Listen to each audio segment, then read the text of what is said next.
નાગરિકોની સુરક્ષા અને સલામતીની જવાબદારી આપણા પોલીસ તંત્રની છે અને તેમાં પણ આપણા રાજ્યનું પોલીસ વિભાગ તેનું વહન સુપેરે કરી જાણે છે.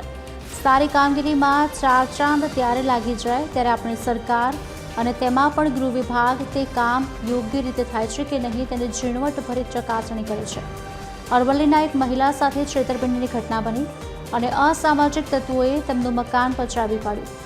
તે મહિલા તેમની સાથે થયેલા અન્યાયની રજૂઆત કરવા પોલીસ સ્ટેશન ગયા અને ગૃહમંત્રી હર્ષ સંઘવી સાથે મુલાકાત કરીને પણ તેમણે પોતાની વ્યથા રજૂ કરી. સતત વ્યસ્ત રહેતા ગૃહમંત્રી હર્ષ સંઘવી મહિલાની વેદના સમજ્યા અને કડક તપાસના આદેશ આપ્યા.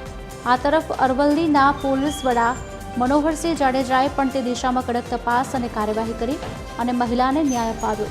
સરકાર અને પોલીસ તંત્ર જનતાની પડખે જ છે અને તેમની સાથે અન્યાય નહીં થાય તે હાશકારો આ મહિલાના ચહેરા પર જોઈ શકાય છે.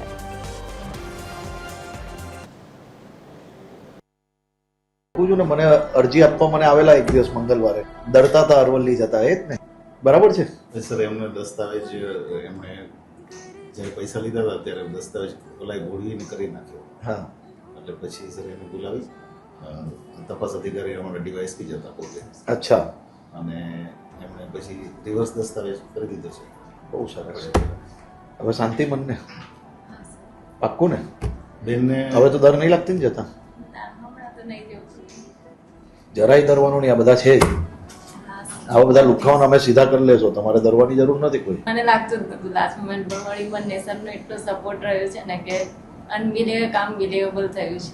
એટલે વિશ્વાસથી જવાનું જ પોલીસ સ્ટેશન, જાઓ તો કંઈક સારું જ થાય. પણ તમે આગળ વધો, કારણ કે મને એમની વાત પરથી લાગ્યું કે એમની વાત સાચી છે. હા, એટલે ફૂલ ભીડ હતી એ દિવસે જ્યારે મને મળવા આવેલા ત્યારે. કેમ બેન, હવે રડવાનું નહીં, હવે ખુશ રહેવાનું, હવે શું ટેન્શન લેવું? પહેલા સર દસ્તાવેજ કરાવી તો પોઝિશન પણ લઈ લીધું. અચ્છા, એટલે પછી અમે બધું દસ્તાવેજ રિવર્સ કરાવ્યો, પોઝિશન પણ અપાઈ દીધું. ટેન્શન નહીં લો હવે.